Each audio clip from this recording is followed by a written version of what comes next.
అండి చూస్తే గత ప్రభుత్వం 5 ఏళ్ళు ఇప్పుడు చూసుకుంటే 18 నెలలు ఎలా ఉంది సార్? అభివృద్ధి వైపేమో ఈ ప్రభుత్వం ఎక్కువ ఫోకస్ చేసామంటుంది. అందులో భాగంగా మొన్న భోగాపురం విమానాశ్రయంలో సక్సెస్ఫుల్గా ఒక ఫ్లైట్ ల్యాండ్ అయింది అంటున్నారు. దీని క్రెడిట్ ఎవరికి ఇవ్వచ్చు అంటారు? ఎలా చేస్తారు? ఇప్పుడు ఆయన ఏదో చేశాను అన్నాడు, చేసినప్పుడు ఆయనే ఓపెన్ చేయాలి కదా. ఆయన ఏం చేయకుండా చేశానంటే ఎలా కుదురుతుంది? ఇప్పుడు ఆంధ్ర బాగుపడుతుందంటే అందరికీ ఇష్టమే. అది ఎవడు చేశాడు అన్నది కదా. ఆయన చేసినా ఒప్పుకోవాలి, ఈయన చేసినా ఒప్పుకోవాలి. ఇప్పుడు ఈయన వచ్చిన తర్వాత ఓపెనింగ్ చేసినప్పుడు ఆయనకి ఎట్టా ఇస్తారు క్రెడిట్? ఇప్పుడు మీరు అన్నం పెడితే పక్కింటి పూడుతామా పొగడంగా? అది ఇప్పుడు ఎవరైనా ఒకటే. మీ ఏమైనా జరిగినప్పుడు మీకే వస్తుంది ఆ క్రెడిట్, మీది కాదు. ఇప్పుడు రింగ్ రోడ్డు మేము చేశాను, అదేమో కేసీఆర్ నాని చేసింది, అది సెంట్రల్ గవర్నమెంట్ది, అది మీ క్రెడిట్ అనుకుంటే ఎట్టా కుదురుతుంది?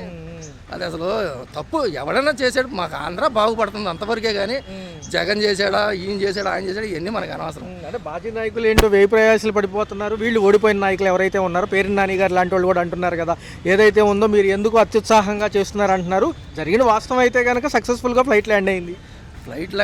ఇప్పుడు ఒక్కొక్కరు దొంగతనాలు బయటపడుతున్నాయి, ఒక్కొక్కరు లోపలికి వెళ్తున్నాడు, అది తర్వాత విషయం. తొరినానితో సంగతి ఎందుకంటే తొరినాని సంగతి మనకు అనవసరం. ఇప్పుడు యథార్థం మాట్లాడుకోవాలి. వాళ్ళ ఏమో వాళ్ళు తిన్నారు, వీళ్ళ ఏమో వీళ్ళు తింటున్నారు. దీనికి దానికి పెద్ద ఇదేముంది? గతంలో గ్రీన్ ఫీల్డ్స్ అన్నీ కూడా క్లియర్ చేసి పర్మిషన్స్ ఇప్పించి ముందుకు తీసుకెళ్ళింది నేనే అని జగన్ నాయకులు అంటున్నారు. ఎప్పుడు ఏం చేశాడంటే గ్రీన్ ఫీల్డ్ కాదు, ఎప్పుడేం చేశాడు? వాళ్ళన్నది నేను చేశానని చెప్పి ఒకటి చూపిస్తే దానికి ఒప్పుకోవచ్చు.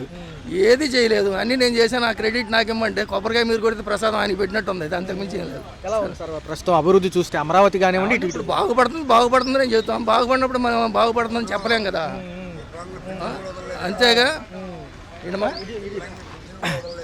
ఇటు చూసుకుంటే సార్, ఒక పక్క మన అంతర్జాతీయ విమానాశ్రయం ఏదైతే మన అమరావతితో పాటు గన్నవరం విమానాశ్రయం కూడా అభివృద్ధి అవుతుందంట. ఇప్పుడు ఏంటంటే ఎప్పటి నుంచో ఉంది, ప్రాసెస్లోనే ఉంది. అది ఇప్పుడు ఇంప్రూవ్ అవుతుంది. అదే తొందరగా అయిపోతే మా విజయవాడకి మరీ ఇంకా ఇది అవుతుంది. దానికోసం మనం ఇదవ్వాల్సిన అవసరం కూడా లేదు. ఎంత తొందరగా ఏ గవర్నమెంట్ అన్నా చేసిందని ఒప్పుకోవాలి. చేయకపోతే మనం చేసిందని ఎలా ఒప్పుకుంటాం? ఎలా ఉంటుంది సార్? 5-10 ఏళ్ళు సమయం ఇస్తే ఎలా ఉంటుంది? ఏమంటే ఇప్పుడు జరుగుతున్న దాన్ని బట్టి ఇప్పుడు నెక్స్ట్ ఏంటన్నది, ఫ్యూచర్ అన్నది నేనేం దేవుణ్ణి కాదు. నెక్స్ట్ వచ్చేదానికి నేను చెప్పడానికి అంత ఇది నాకు లేదు. ఇప్పుడైతే మటుకు కొట్టుకుపోతుంది, బాగానే ఉంది ప్రస్తుతానికి. అంటే 18 నెలల కృషిలో భాగంగా త్వరితగతిన కేంద్రం సపోర్ట్తో ముందుకెళ్ళామంటున్నారు కదా ఈ విమానాశ్రయం. అప్పుడు వీళ్ళ లెక్కలో చూసుకుంటే, వాళ్ళ లెక్కలో చూసుకుంటే ఇక్కడ బూతులు తగ్గినాయి అండి. ఫస్ట్ అసెంబ్లీలో కానీ ఎక్కడైనా బూతులు తగ్గినాయి. డెవలప్మెంట్ అంటే ఫుల్గా బొక్కది మెల్లిగి పుడుచుకు రావాలి, కానీ ఒకేసారి పుడచలేరు కదా. అది మెల్లిగా ఇది అవుతుంది. దానికోసం మనం అనుకోవాల్సింది కూడా ఏం లేదు. ఉత్తరాంధ్ర ప్రజలకు కొంచెం కన్వీనియంట్గా ఉంటుంది అంటారు సార్? ఆంధ్ర మొత్తానికి బాగానే ఉంటుందండి. ఏంటంటే జెండాలు మోసేవాళ్ళకి బాగోదు, అంత మించే లేదు. ఉన్నట్లయితే ఏదైతే కూటమి ప్రభుత్వం వచ్చిన తర్వాత 18 నెలల్లో కూడా ఎన్ని సంక్షేమ పథకాలతో పాటు ఇటు అభివృద్ధి పనుల మీద ఫోకస్ చేస్తూ విమానాశ్రయాలకి సంబంధించి త్వరితగతిన పూర్తి చేస్తామంటున్నారు. ఎలా అనిపిస్తుంది? బాగానే చేస్తుంది. ఎలా ఉంది సార్? భోగాపురం క్రెడిట్ ఎవరికి ఇవ్వచ్చు అంటే? బాగుంది. రామ్మోహన్ నాయుడు.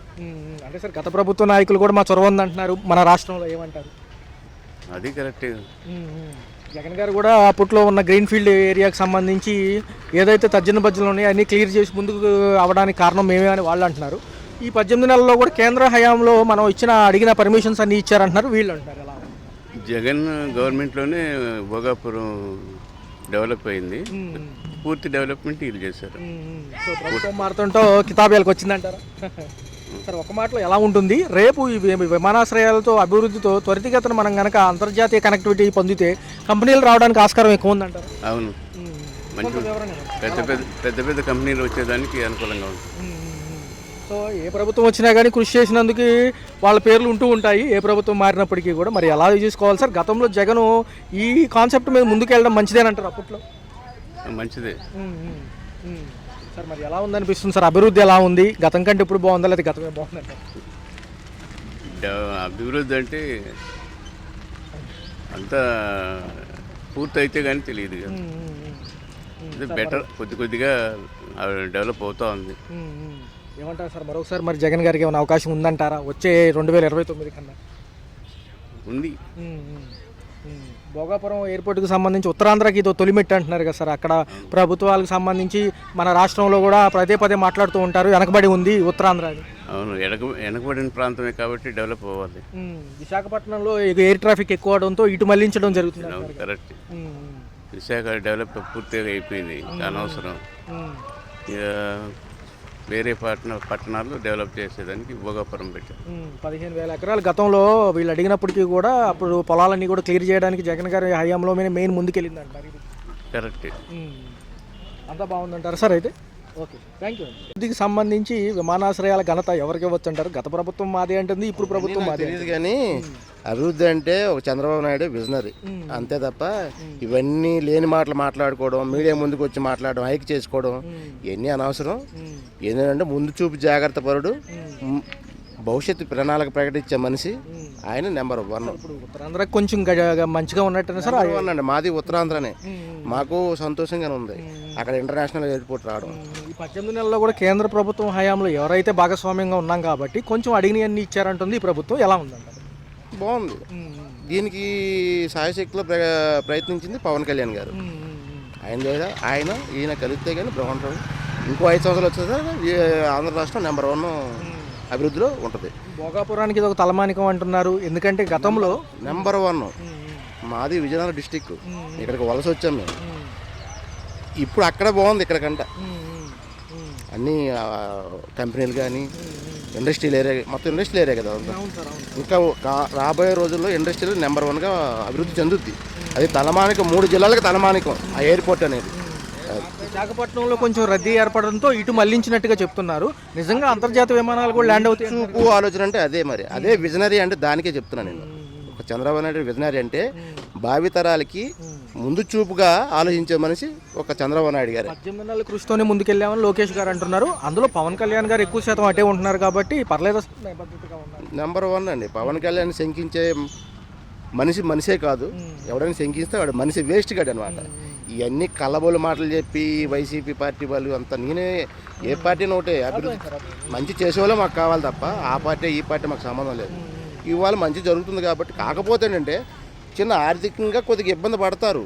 ఏదైనా సరే మొక్కేస్తే కానీ వెంబటనే కాయ రాదు కదా, దానికి టైం పట్టుద్ది. ఫలాలను అందాలంటే కొద్ది సంవత్సరాలు పట్టుద్ది. అదే పరిస్థితి. వచ్చి ఇంకో 5 సంవత్సరాలు ఈయన వస్తే ఆంధ్ర రాష్ట్రం నెంబర్ 1 ఇండియాలో నెంబర్ 1గా తయారైంది. సార్, చుట్టుపక్కల పరివాహక ప్రాంతాలకు ఎంతమంది గిట్టుబాటు అవుతుంది అంటే ఏదన్నా పని నిమిత్తం కానివ్వండి, రేపు అటుపక్క వచ్చే ఇండస్ట్రియల్ సెక్టార్తో పాటు అభివృద్ధి పనులతో పాటు ఎవరికైనా ఉపాధి కావాలన్నా ఇప్పుడు ఎయిర్పోర్ట్స్ పరివాహక ప్రాంతం కాబట్టి హోటల్స్ ఇవన్నీ ఎలా ఉండబోతుంది? వచ్చే రోజుల్లో బ్రహ్మాండంగా ఉంటుందండి. అటు ల్యాండ్స్ రేట్లు పెరుగుతాయి, రియల్ ఎస్టేట్ బాగుంటుంది, చదువుకునే పిల్లలకి ఉపాధులు వస్తాయి, కంపెనీలు వస్తున్నాయి. కాబట్టి ఇవాళ మా పాపే హైదరాబాద్లో జాబ్ చేస్తుంది. ఇక్కడ కంపెనీలు వస్తే మా పాప మా ఇంటి దగ్గరకు వస్తుంది కదా, ఉదయం వెళ్ళి సాయంకాలం వచ్చేది కదా. ఒక తండ్రిగా కోరుకున్నది అదే కదా. నాలాంటి తండ్రులు ఎంతమందో అదే, అందరూ కొనుక్కున్నది అదే. ఇవాళ ఎక్కడో పక్క రాష్ట్రంలో పొరిగింటి కూర తినాల్సి వచ్చింది. రేపు పొద్దున మనం వండుకొని ఇక్కడ మన ఇంట్లో తినేది వేరు, అంతే కదా. అదే పరిస్థితి. రామ్మోహన్ నాయుడు గారు కూడా చెప్పడం జరిగింది, ఇంకా పూర్తిగా 70% అయింది కాబట్టి త్వరితగతిన అవుతాయి అంటున్నారు సార్ పనులు. ఎవరు మొదలు పెట్టినా ఎండింగ్ చేసేది అక్కడ ఉండే ప్రయత్నాన్ని బట్టి ఉంటుంది. అప్పుడు వాళ్ళు మొదలు పెట్టవచ్చు, మొదలు పెట్టకపోవచ్చు. ఇప్పుడు ఎండింగ్ 18 నెలల్లో పనులు పూర్తి అవుతున్నాయి. ఇంకా పోలవరం ప్రాజెక్టు కూడా పూర్తి అయిపోతే ఆంధ్రప్రదేశ్ సస్యశ్యామలం. ఒక మాటలో క్రెడిట్ ఎవరికి ఇవ్వచ్చు అంటారు? భోగాపురం క్రెడిట్ అనేది ఇప్పుడు తెలవదండి అది. అయితే ఆయన మొదలు పెట్టా అంటాడు, వీళ్ళ పేరు చెప్పుకుని అంటారు. ఇవన్నీ రాజకీయ ఇది ఉంటాయి, టెక్నికల్. అవన్నీ ఏంటంటే మనకు తెలియని కాడికి మాట్లాడకూడదు ఈ విషయంలో. నమస్కారం అండి. చూస్తే ప్రభుత్వ 18 నెలల పరిపాలన గతము చూశారు, ఇప్పుడు చూస్తున్నారు. అప్పుడు 9 పథకాలు అయితే ఇప్పుడు 6 పథకాలు. దీంతో పాటు అభివృద్ధి ఫోకస్ అంటున్నారు. కేంద్ర ప్రభుత్వంతో మంచి సమన్వయం ఉండడంతో అన్ని పనులు ముందుకెళ్తున్నాయని ప్రభుత్వ నాయకులు అంటున్నారు. మరి ఈ భోగాపురం కాన్సెప్ట్ ఘనత ఎవరికి దక్కిద్ది అంటారు? గత ప్రభుత్వ నాయకులు ఉన్నారు, ఇప్పుడు ఉన్నారు. చంద్రబాబు నాయుడుగా దొక్కుతుందండి. కొంచెం విశ్లేషణ సార్, ఎలా ఉంది? ఉత్తరాంధ్ర వైపు కొంచెం ఫోకస్ చేశారు కదా, డెవలప్మెంట్ బాగుంది. దానివల్ల అక్కడ పరిశ్రమలు ఇవన్నీ డెవలప్మెంట్ జరుగుతూ అక్కడ ఉపాధి అవకాశాలు కూడా పెరిగినాయి. బాగుంది. ప్రభుత్వంలో జగన్ గారు నేనంతా కూడా పర్మిషన్స్ క్లియర్ చేశానని ఆయన, సరే ఏ ప్రభుత్వం వచ్చినా కానీ తర్వాత వాళ్ళు నడిపించాలి తప్పదు కాబట్టి ఎలా అనిపిస్తుంది? ఏదైనా అది చంద్రబాబు నాయుడుగా దక్కుతుంది ఆ క్రెడిట్ అనేది. ఎందుకంటే రామ్మోహన్ నాయుడు వచ్చిన తర్వాతే దాని డెవలప్మెంట్ కానీ త్వరగా పనులు జరిగినాయి. ఈ 18 నెలల్లో కూడా 70% పనులు అంటే మామూలు విషయం కాదు సార్, బాగా ఆగమేఘాలు మీద చేసినట్టేనండి. అది కేంద్ర మంత్రి, ఆయన విమాన శాఖ మంత్రి అవటం వల్లనే మనకి అది జరిగింది. నెక్స్ట్ ఏంటంటే ఢిల్లీ కూడా మన స్టేట్ గవర్నమెంట్ మీద ఆధారపడి ఉంది కాబట్టి అందువల్ల మనకి త్వరగా పనులు జరుగుతున్నాయి. ఉపాధి హామీ లాగా ఉపాధి దొరుకుతుందా సార్? చుట్టుపక్కల ఎయిర్పోర్ట్ చుట్టుపక్కల కూడా ఈ హోటల్స్ అని ఖచ్చితంగా అక్కడ భూముల రేట్లు కూడా చాలా పెరిగినాయి, ఉపాధి అవకాశాలు బాగా పెరిగినాయి, ఉద్యోగ అవకాశాలు కానీ ఏదైనా మనకి జిఎస్టీ కూడా దానివల్ల బాగా పెరుగుతుంది. పవన్ కళ్యాణ్ గారి ప్రోద్బలం ఏమైనా ఉందంటారు ఖచ్చితంగా ఇందులో? ఉంటుంది, సహకారం లేకుండా ఎలాగవుతుంది? ఎలక్షన్కి వెళ్ళినప్పుడే వారి సహకారంతో గవర్నమెంట్ కూటమి ఏర్పడింది. దానివల్ల కలిసికట్టుగా వారు ఇంకా 15 సంవత్సరాలు కలిసిగా పనిచేస్తూ ఉంటున్నారు. ఖచ్చితంగా డెవలప్ అవుతుంది. విశాఖపట్నమే వెళ్ళకుండా ఇక భోగాపురం కూడా అంతర్జాతీయ కనెక్టివిటీ కనుక ఉంటే విమానాలకి త్వరితగతిన కంపెనీలు కానివ్వండి ఖచ్చితంగా వస్తాయండి. ఇప్పుడు గూగుల్ సంస్థ రావటం కానీ విమానాశ్రయం అది ఇంటర్నేషనల్ కాబట్టి డెవలప్మెంట్ చాలా బాగుంటుంది. ఎలా ఉంటుంది సార్ ఉత్తరాంధ్ర ప్రజలకి రేపు ఉపాధి హామీతో పాటు వాళ్ళు కూడా కొంచెం డెవలప్ అయినట్టు? ఖచ్చితంగా అండి. ఆటోమేటిక్గా ఏంటంటే మనీ సర్క్యులేషన్ పెరుగుతుంది. దాంతోపాటు వాళ్ళకి ఉపాధి అవకాశాలు కానీ అందుకని పర్చేజ్ కెపాసిటీ పెరగటం కానీ అన్ని రకాలుగా బాగుంటుంది. సార్ లోకేష్ గారు కూడా ఒక మాట అన్నారు, 18 నెలల కృషి ఇది కూడా కేంద్రం ప్రోత్బలమే అంటున్నారు కదా? ఖచ్చితంగా ఇప్పుడు మనకి ఈ కొత్తగా సర్వేలో 25% పెట్టుబడులు మనకు ఆంధ్రాకి వచ్చినాయి. అది మరి టోటల్గా అది అంతా కూడా అది కూటమి గవర్నమెంట్కి మనం ఇవ్వాల్సిన క్రెడిట్. ఒక 10-15 ఏళ్ళు సమయం వెళ్తే ముందుకెళ్తామంటున్నారు. కొంచెం ప్రజలు ఓపిక పడితే బాగుంటుంది. ఖచ్చితంగా అండి. ప్రజలు కూడా సంతృప్తిగానే ఉన్నారు. పథకాలు కావాల్సిన పేదలకు అందుతున్నాయి కాబట్టి ఖచ్చితంగా నెక్స్ట్ కూడా కూటమి గవర్నమెంట్ వస్తుంది. ఏదైతే టెస్ట్ రైడ్ కింద ట్రైల్ రన్ చేశారు, ఫ్లైట్ ల్యాండ్ అవ్వడం కానీ ఇదంతా ఎలా ఉంది? సంతోషంగా ఉంది అందరికి. ఎంత త్వరగా అవుతుందో అనుకోలేదు. త్వరగా అయింది. ఇంకో ఏదైనా పెడితే ఇంకో 4-5 నెలలు పట్టిద్దాము టోటల్గా ఇది అవడానికి. బాగుంటుంది. క్రెడిట్ ఎవరికి ఇస్తారు? ఒక మాటలు జగన్ కా చంద్రబాబు గారు? కూటమి ప్రభుత్వానికి. చూస్తే ఈ అభివృద్ధి పనులతో పాటు ఎక్కువ శాతం కూడా ఫోకస్ అంతా అమరావతి అంటున్నారు. దాంతోపాటు రాష్ట్రంలో కొత్త విమానాశ్రయాలు ఏమంటారు? బాగుందా? బాగానే ఉందండి, పర్లేదు. కొత్త విమానాశ్రయాలు కూడా ఉండటం మంచిదే. ఇప్పుడు అదని కాదు, అన్నీ పర్లేదు, అన్నీ బాగానే ఉన్నాయి ప్రస్తుతానికి అయితే. కొన్ని ఏంటంటే ఉద్యోగాలు ఒకటి మెయిన్, అది ఒకటాను. మిగతా డెవలప్మెంట్ అన్నీ బాగానే ఉంది, పర్లేదు. అంటే గత ప్రభుత్వం చొరవ కూడా ఉంది భోగాపురం విమానాశ్రయం రావడానికి చాలా మంది అంటున్నారు. ఇటుపక్క చూసుకుంటేనేమో ఈ ప్రభుత్వం వచ్చాక 18 నెలల్లో కూడా కృషితో కేంద్రం గట్టిగా ఉంది కాబట్టి మేము ముందుకెళ్ళామని వీళ్ళు అంటున్నారు. క్రెడిట్ ఎవరికి ఇవ్వచ్చు అంటారు? జగన్ గారికి లేదా చంద్రబాబు? జగన్ అని కాదు, చంద్రబాబు అని కాదు, కేంద్రం కూడా హెల్పింగ్ ఉంది కాబట్టి కేంద్రానికి కూడా కొంతవరకు కొద్దిగా ఎక్కువ పనులు అవుతున్నాయి. కాబట్టి అప్పుడు జగన్ కూడా పర్లేదు, బాగానే చేశాడు. మరీ ఏం కాదు, పర్లేదు, జగన్ కూడా బాగానే చేశాడు. అయితే ఇప్పుడు కేంద్రం హెల్ప్ ఉంది కాబట్టి కొద్దిగా త్వరగా పనులు అవుతాయి. ఈ అమరావతికి సంబంధించి ఏదైతే ఇక్కడ కూడా అంతర్జాతీయ విమానాశ్రయం ఇటుపక్క అలాగే గన్నవరం ఉంది. ఎలా ఉంటుంది సార్? ఉపాధి హామీలు కూడా వాళ్ళకి దొరుకుతాయి అంటారు భోగాపురానికి? ఎందుకంటే వెనకబడిన ప్రాంతం కదా. ఫస్ట్ దొరుకుతాయి అండి, దొరకకుండా ఏం చేస్తే అందరికీ దొరుకుతాయి, మొత్తానికి దొరుకుతాయి. ఇప్పుడు విమానాశ్రయం వచ్చినప్పుడు మరి అన్నీ దానికి సంబంధించి హెల్పింగ్స్ అన్నీ దొరుకుతాయి కదా. ఇప్పుడు క్యాంటీన్స్ అవని అయ్యవని కొద్దిగా ఉద్యోగాలు అవని అన్నీ అవుతాయి కదా. ఒక రకంగా చెప్పాలంటే ఇది కూడా ఉపయోగకరంగా మంచి పని. ఏదైతే మా భోగాపురంలో కూడా ఇప్పుడు విమానాశ్రయం పెట్టడం మంచిదేనండి. పెట్టడం వల్ల నష్టమేం లేదు. ఇప్పుడు ఏమైంది, రామ్మోహన్ నాయుడు గారు కానివ్వండి, ఇటుపక్క పవన్ కళ్యాణ్ గారు కూడా ఉన్నారు కాబట్టి ఎలా పర్లేదండి, బాగానే ఉంది ప్రస్తుతానికి. ఆ పరిపాలన వాళ్ళు కూడా పర్లేదు. పవన్ కళ్యాణ్ గారు కూడా పర్లేదు, నెంబర్ 1గా చేస్తున్నారు పరిపాలన, దానిలో డౌటే లేదు. టెస్ట్ ట్రయల్ కింద కూడా ఒకసారి ఫ్లైట్ కూడా ల్యాండ్ చేయడం జరిగింది సార్. ఎలా అనిపించింది? 70% పనులు పూర్తయినాయి. అవును పర్లేదండి, 70% పనులు పూర్తయినాయి అంటున్నారు. కానీ మనం కన్ఫర్మేషన్ మనకు తెలియదు, కానీ పర్లేదు ప్రస్తుతానికి అయితే పనులు చేస్తున్నారు శుభ్రంగా. అన్నీ బాగానే ఉన్నాయి ప్రస్తుతానికి అయితే. పథకాలు కూడా అన్నీ బాగానే ఉన్నాయి ప్రస్తుతానికి అయితే. ఫస్ట్ నిరుద్యోగం ఎక్కువైపోయిందండి బాగా, అదొకటి కూడా కొద్దిగా చేస్తే కొంతవరకు జనం, కొంతవరకు నిరుద్యోగం కూడా తగ్గింది. అంటే 10 ఏళ్ళ సమయం అడుగుతున్నారు. అభివృద్ధి పనులు ఏవైనా ఎమ్మంటనే జరగవు కాబట్టి, కానీ ప్రజలకు అంత ఓపిక ఉంటుంది. అవును, అన్నీ జరగవు కానీ ప్రజలు ఓపిక ఉండదంటే మరి పనులు కావాలి కదా, ఉద్యోగాలు కావాలి కదా, ఉపాధి కావాలి కదా. నిరుద్యోగం ఎక్కువైపోయింది కదా, వాళ్ళకు కూడా వాళ్ళు ఓపుతో ఉంటారు. ఉన్న ఏజ్ పరంగా కొన్ని ఉద్యోగాలు దాటిపట్ల చాలామంది వరకు ఇక తప్పదు. ఇక అన్నీ మరి పథకాలు కావాలి, ప్లస్ డెవలప్మెంట్ కావాలి, అన్నీ కావాలంటే కొన్ని ఇక మిస్ అవుతూ ఉంటాయి కామన్. మరి ఏమంటారు సార్, 2029 అని ఊపు ఉంటుందా మరి మాజీ ముఖ్యమంత్రి గారికి కానివ్వండి, ఇటుపక్క మళ్ళీ ప్రజెంట్ కూటమికి కానివ్వండి, ఎలా ఉండబోతుంది? టైగా ఉంటుందంట. పర్లేదండి, కూటమికి వెళ్ళవచ్చు. ఎందుకంటే కొద్దిగా వాళ్ళు పథకాలు అన్నీ ఇచ్చారు, డెవలప్మెంట్ కూడా బాగానే ఉంది కాబట్టి. రిలీజ్ టెస్ట్ కూడా రేట్లు బాగానే ఉన్నాయి, కానీ ప్రస్తుతానికి అయితే డౌన్లో ఉంది. పర్లేదు, అది పర్లేదు. Right sir, thank you. Chandrababu వచ్చినాక ఆంధ్రప్రదేశ్ నెంబర్ 1గా డెవలప్ అయింది. చంద్రబాబు నుంచిన విజిలెంట్ లీడర్ ఎవరు లేరు. ఈ రాష్ట్రం మాత్రం మళ్ళీ గవర్నమెంట్ మారితే అదోగతి పాలైపోద్ది. ఇప్పుడు వరకు చాలా కంపెనీలు అవన్నీ వస్తున్నాయి. ఇంకా వెనకబడిపోవాలంటే ఇంకా గవర్నమెంట్ తెచ్చుకుంటే మనం వెనకబడిపోవడం తప్ప అంతకుమింద ఏముండదు. ఎలా ఉంది సార్ ఉత్తరాంధ్ర ప్రజలకి భోగాపురం ఎయిర్పోర్ట్ అనేది తొలిమెట్టు మా అభివృద్ధికి అంటున్నారు కదా? రాష్ట్రానికి అన్ని ప్రాంతాలకు ఇచ్చేది మొత్తం కూడా అభివృద్ధేనండి. ఒక ప్రాంతం అని కాదు, అన్ని రాష్ట్రాలకి అభివృద్ధి అనేది ఆయన తీసుకున్న నిర్ణయం. అంటే ఏం లేదు సార్, ఫస్ట్ నుంచి అందరికీ తెలిసిన విషయమే, వెనకబడిన ప్రాంతం కాబట్టి ఎక్కువ శాతం అక్కడ ఏంటంటే ఇలాంటి ఒక విమానాశ్రయం పెడితే ఉపాధితో పాటు అంతర్జాతీయ కనెక్టివిటీ ఉంటే విశాఖపట్నం కూడా ట్రాఫిక్ తగ్గిద్ది అంటున్నారు కదా? అవును, చేస్తారండి. అవన్నీ ఒక్కసారి జరిగేవి కాదుగా, నెమ్మదిగా జరుగుతూ ఉంటాయి. మన రాష్ట్రం ఎంత లోట్ బడ్జెట్లో ఉంది, ఈ లోడ్ బడ్జెట్ని పూడ్చుకుంటూ మరి దీని మీద ఉన్నటువంటి తెచ్చిన అప్పులకి, పోయిన గవర్నమెంట్ తెచ్చినటువంటి అప్పులకి మరి వడ్డీలు కట్టుకుంటూ ప్రజలకి ఇవ్వాల్సిన సంక్షేమ పథకాలన్నీ ఇచ్చుకుంటూ ఇవన్నీ చేసుకురావడం అంటే ఒక్కసారి జరిగే పని కాదు కదా, జరుగుతూ ఉంటుంది.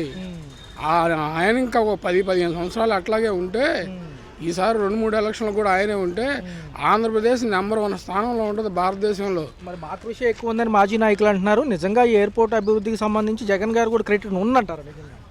ఏమండి ఇవన్నీ ప్రతిపక్షాలు అనేవాళ్ళు ఎవరైనా బురద చల్లటం అనేది సహజం. అవి ఏ గవర్నమెంట్ ఉన్నా ప్రతిపక్షం అనేది విమర్శించడం అనేది అది సహజం. దాన్ని కాదు మనం దృష్టిలో పెట్టుకోవాల్సింది, రాష్ట్ర అభివృద్ధిని దృష్టిలో పెట్టుకోవాలి. పిల్లలకు ఉద్యోగాలు రావాలన్నా, మరి ఎడ్యుకేషన్ డెవలప్మెంట్ అవ్వాలన్నా, రాష్ట్ర అభివృద్ధి జరగాలన్నా, రైతులకి సంక్షేమ పథకాలు రావాలన్నా, ఇవన్నీ జరగాలంటే మరి కొంత టైం పట్టింది కదా. మరి ఒక్కసారి వచ్చి పడతాయా? రావు కదా. రామ్మోహన్ నాయుడు గారు కూడా అంటున్నారు, సార్ కేంద్రం ఇచ్చిన కొంచెం మనకు సపోర్ట్తో ఈ 18 నెలల్లో కూడా 70% పనులు పూర్తి చేశాము. సో టెస్ట్ రైడ్ కింద మొదటి ఫ్లైట్ కూడా ల్యాండ్ చేశాము మొన్న 3 రోజుల క్రితం అంటున్నారు. ఎలా చేస్తారండి, చేయకుండా ఉండరు. 1 by 1 ఒకటి జరిగిపోతూ ఉంటుంది. అంతేగాని అనంగానే ఒక్కసారి అవ్వదు కదా ఇది. అది ఎవరికి వచ్చు ఘనత, ఎవరికి ఇవ్వచ్చు అంటారు? ఏమండి, ఎయిర్పోర్టు సక్సెస్ఫుల్గా పూర్తయ్యి 70%, ఇక తొలి దశకు వచ్చేది తొలి దశకి పనులు పూర్తవుతున్నాయి కాబట్టి అలా రామ్మోహన్ నాయుడుకి ఇవ్వచ్చు, సీఎం గారికి ఇవ్వచ్చు, పవన్ కళ్యాణ్ గారికి ఇవ్వచ్చు. మన వాళ్ళ సారథ్యంలోనే కదా ఇదంతా రాష్ట్రం అంతా అభివృద్ధి జరిగేది. మరి వాళ్ళే చేసేది. ఇట్లయితే మంత్రి నారాయణ గారు ఒక పక్క అమరావతి పనులు వేగవంతమయ్యాయి, ఏదైతే 9 నెలలుగా ఈ వర్షాభావ ప్రభావంతో ఏవైతే పనులు స్లోగా జరుగుతున్నాయో అవంతా కూడా వేగవంతమయ్యాయి అంటున్నారు. మరొక 2 ఏళ్లలోనే ఒక 35% కంప్లీట్ అవుతుంది అంటున్నారు. ఇదే విధానంగా ముందుకెళ్తే మొదటగా చూసుకుంటే ఏమంటారు దానిపైన? భోగాపురం ఎయిర్పోర్ట్ కట్టడానికి అసలు అవ్వదని చెప్పి ఇంతకుముందు జగన్మోహన్ రెడ్డి గారు చెప్పారు. అదే జగన్మోహన్ గారికి ఎదురు దెబ్బ తగిలినట్టు మన శ్రీకాకుళం సింగం ఆయన మినిస్టర్ గారు ఫస్ట్ ఫ్లైట్ ల్యాండ్ చేసి విజయవంతం చేసి ఎలా చేయాలో ఏం చేయాలని జగన్మోహన్ రెడ్డి గారికి చూపించిన వ్యక్తి రామ్మోహన్ నాయుడు గారు. అది అంతకుమించి ఇంకేం ప్రజలకు చేయవసరం లేదు, చెప్పవసరం లేదు. ఇంకొక 2 సంవత్సరాల్లో మరో బెంగళూరుగా మన ఏపీ మొత్తం జరుగుతుందని ఆశిస్తున్నాం. లోకేష్ గారు ఒక మాట అన్నారు, ఈ 18 నెలలుగా మేము పడిన కష్టం ఏదైతే ఉందో కూడా దీంట్లో తొలి అడుగులో భోగాపురం ఎయిర్పోర్ట్లో టెస్ట్ రైడ్ సక్సెస్ఫుల్ అయ్యింది, ఇది ఇంకా కూడా ముందుకు వెళ్తామంటున్నారు. కేంద్ర ప్రభుత్వం సంబంధించి ఎవరైతే విమానయాన శాఖ మంత్రి ఉన్నారో రామ్మోహన్ నాయుడు గారు కూడా హర్షం వ్యక్తం చేశారు. ఎలా ఉండబోదు? చంద్రబాబు నాయుడు గారు ఇంతకుముందు హైదరాబాద్లో ఎయిర్పోర్ట్ పెడితే హేళన చేశారు. అది ఈరోజు ఇండియాలో 3వ స్థానమో 4వ స్థానంలో ఉంది. దానివల్ల చంద్రబాబు నాయుడు గారికి తెలీదా ఎక్కడ ఏ ఎయిర్పోర్ట్ పడితే ఎలా జరిగిద్దో ఏంటో అంత తెలియకుండానే వరుసనే ముఖ్యమంత్రిగా గెలుచుకొని వచ్చినాను ఆయనకి తెలీదా ఈ విషయాలన్నీ? ఏదో నిన్న కాక మొన్న ఆయన సీఎం ఏం తెలుస్తుంది ఆయనకి? అది మీ ఉన్నప్పుడే మా హయాంలో ఉన్నప్పుడు మాత్రమే పర్మిషన్స్ ఎక్కువ వచ్చాయని మాజీ ప్రభుత్వ నాయకులు అంటున్నారు. ఎంతవరకు వచ్చినాయి కదండి, బొబ్బట్ల కంపెనీలు, కోడిగుడ్డు కంపెనీలు ఇవన్నీ వచ్చినాయి కదా. ముందు అభివృద్ధి చేస్తున్న పనులని ఆకంఠం లేకుండా, పుల్లలు పెట్టకుండా, అది చేయనీయకుండా ఇది చేయకుండా ఇది శుభ్రంగానే చేస్తున్నారు. ఇది బాగానే ఉంటుంది. వ్యక్తిగత పనుల మీద ఫారెన్ వెళ్ళొచ్చినా కానీ అది ఇబ్బంది అని అంటున్నారు కదా ఇప్పుడున్న నాయకులు. ఇప్పుడు ఇంతకు ముందు సలేసి అలాంటి మంత్రులు కూడా ఇప్పుడు విమర్శించే వాళ్ళు అయిపోయారు. ఏంటి ఇప్పుడు మంత్రులు అన్నాక విదేశాలకు వెళ్ళడానికి సరదాలు దేనికో వెళ్ళట్లా, పెట్టుబడులు తేవడానికి కోసమే వెళ్తున్నారు. ఇవన్నీ మన ప్రభుత్వం బాగా చేస్తుందని వేసుతో ఇవన్నీ కుట్రలు చెందుతున్నారు. ఏదైతే సీడ్ యాక్సిస్ రోడ్డు ఉందో అమరావతిలో NH-16 కలపబోతున్నారు. ఒక 4.5 ఎకరాలు కూడా మినహాయింపు ఉంది. అది కనుక కలిస్తే ఇంకా వేగవంతంగా పనులు జరుగుతాయి అంటున్నారు. రోడ్లు ఎలా ఉన్నాయి? బెంగళూరు సిటీగా మన ఆంధ్ర సిటీని చేద్దామని చంద్రబాబు నాయుడు గారు నిర్ణయం తీసుకున్నారు. 2029లో కూడా శ్రీ నారా చంద్రబాబు నాయుడు గారు సీఎం అవుతారు. మన కూటమి ప్రభుత్వం దానికి మద్దతుగా జనసేన తరఫున పవన్ కళ్యాణ్ గారు కూడా ఆయన స్పష్టంగా చెప్పారు. అదే విషయానికి వస్తే పవన్ కళ్యాణ్ గారు ఇంకా నిబద్ధతగా ఉన్నట్టనే ఉత్తరాంధ్ర అభివృద్ధికి చూస్తున్నారు కదన్నా, చూస్తున్నారుగా. ఆయన సీఎం చంద్రబాబు నాయుడు గారు, పవన్ కళ్యాణ్ గారు జనసేన అధ్యక్షులు వీళ్ళిద్దరూ కలిపి ఒక మాట మీదే మన ప్రభుత్వాన్ని చక్కగా చేస్తున్నారు. రేపు పొద్దున 2029లో కూడా ఇలాగే కూటమి వస్తుంది, మరో బెంగళూరు సిటీ అయింది. అమరావతి ఆవకాయ గురించి ఏమంటారు? ఏదైతే ఉందో ఒక 3 రోజులు కల్చరల్ యాక్టివిటీస్తో పాటు మన పురాణాలు, నాటకాలు, సినిమాలు అన్నీ ఉంటాయి అంటున్నారు. రేపు 8, 9, 10 తారీఖు బాగానే సక్సెస్ఫుల్ చేస్తారని కోరుకుంటున్నాం. అలాగే రేపు చంద్రబాబు నాయుడు గారు పేదలకని బియ్యం, కందిపప్పు, నిత్యావసర సరుకులు ఇవన్నీ గత ప్రభుత్వంలో ఇవ్వకపోయినా ఈ ప్రభుత్వంలో ప్రతి ఇంటికి చేర్చేలాగా ప్లానింగ్ చేస్తున్నారని మేము అనుకుంటాం. హలో, తెలుగు రాజ్యం ఛానల్ చూస్తున్నారా? సామాజిక, రాజకీయ, జీవన చిత్రణే తెలుగు రాజ్యం. అతిశయోక్తులు, అసత్యాలు ఉండవు. రాజకీయ కోణం కాదు, ప్రజా కోణమే కొలబద్ద. తెలుగు రాజ్యం వీక్షణ మీ ఉత్తమ అభిరుచికి నిదర్శనం.